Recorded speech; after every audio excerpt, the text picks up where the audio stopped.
Welcome to the band gym today, guys. I want to go ahead and talk rotation. Why do you want rotational training in your workouts? To me, rotation is the number one plane that we need to train on a regular weekly basis for a lot of reasons, which I'm about to cover. But more importantly, I think it's an area that is lost in training very early in a fitness journey.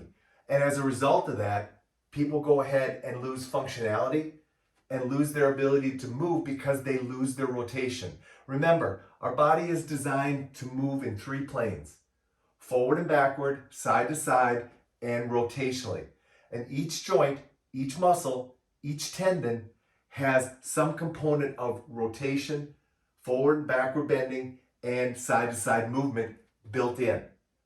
Now, when we go ahead and look at the body as a unit, we start to understand why rotation is lost. Let's break it down first and foremost, some of the problems with people's perspective or perception of rotation.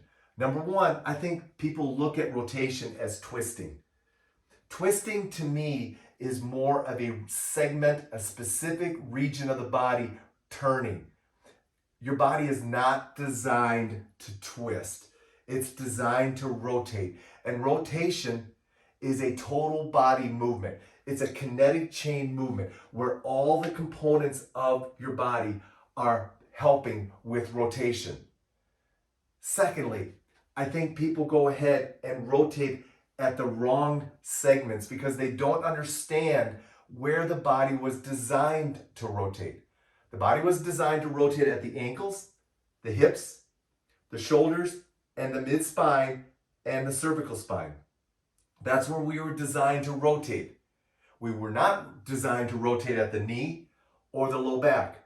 And yet, very often I see that's where people want to go ahead and force rotation. Also, keep in mind, every joint from the floor up has some degree of rotation. So it's helping with rotation in some way. Certain joints are going to help more than others, but they all have some degree of rotation. Now, if you take that rotation away from that joint, you now go ahead and limit that joint, not just with the ability to rotate, but also with the ability to side bend and go forward and backward. So keep that in mind, that you need rotation in all joints, no matter what degree or percentage of rotation is found in that joint. I think the other component that we look at is that people go ahead and they don't understand, once again, that the body rotates as a kinetic chain. And so because of that, we go ahead and we do sitting exercises, lying down exercises, and as a result of that, we force our body to rotate in a way that it's not designed to rotate. I'm going to go through some strategies and ways now to go ahead and bring in rotation to help you go ahead and understand how to protect yourself. First and foremost, stand up. When you rotate in standing, there's a much greater likelihood that you're going to use your entire body. So standing is immediately a great strategy to bring in when you rotate. Number two, don't lock your feet into the ground. Let your body rotate. Let your feet rotate. They're designed to move. Think of the golf swing. Think of throwing. Think of movements that require a great deal of rotation. They allow your feet to move. So don't lock your feet into the ground while you're standing. And then lastly, I want you to go ahead and utilize utilize resistance that's horizontal.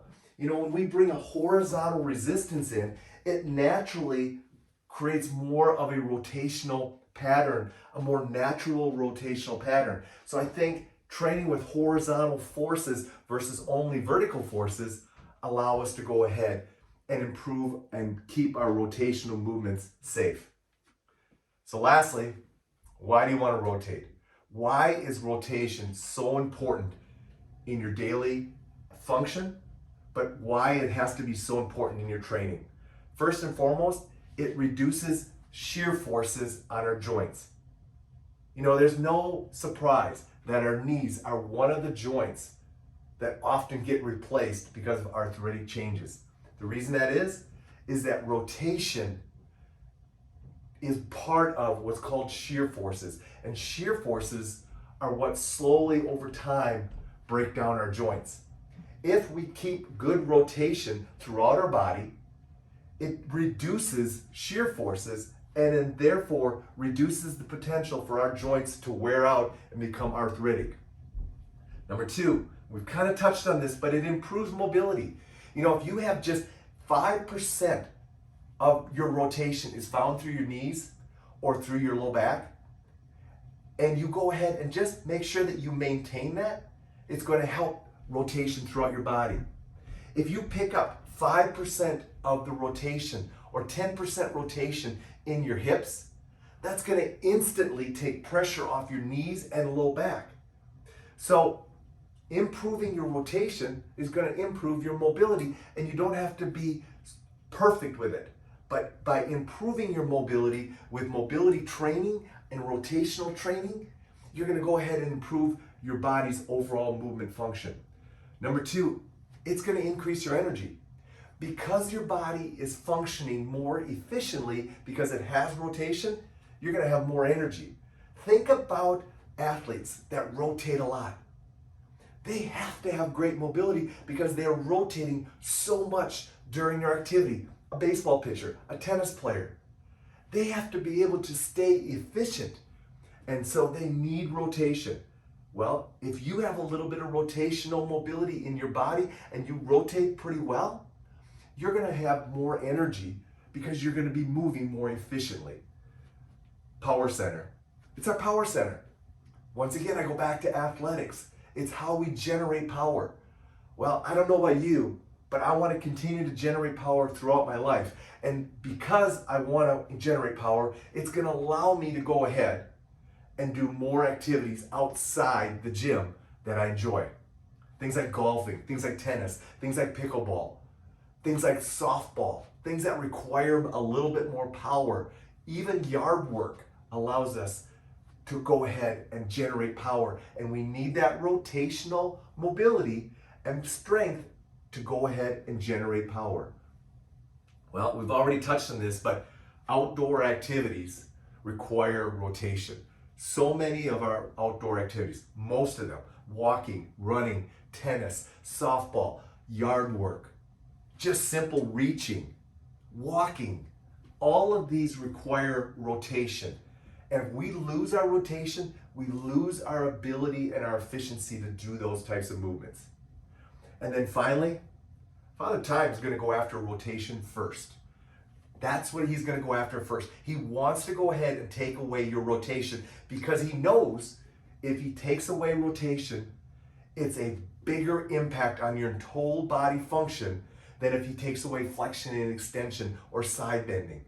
He knows that rotation is the foundational movement, foundational plane movement in each joint and each tendon and each muscle, that if he's able to go ahead and take away rotation, he's going to significantly limit you. And he knows that. So we want to go ahead and fight against Father Time. We want to train and make sure we keep our rotation as efficient and as complete as possible. So there you go, guys. Why do you want to train rotation? Because it's going to allow you to not only train for longevity, but it's going to allow you to, once again, maximize life outside the gym.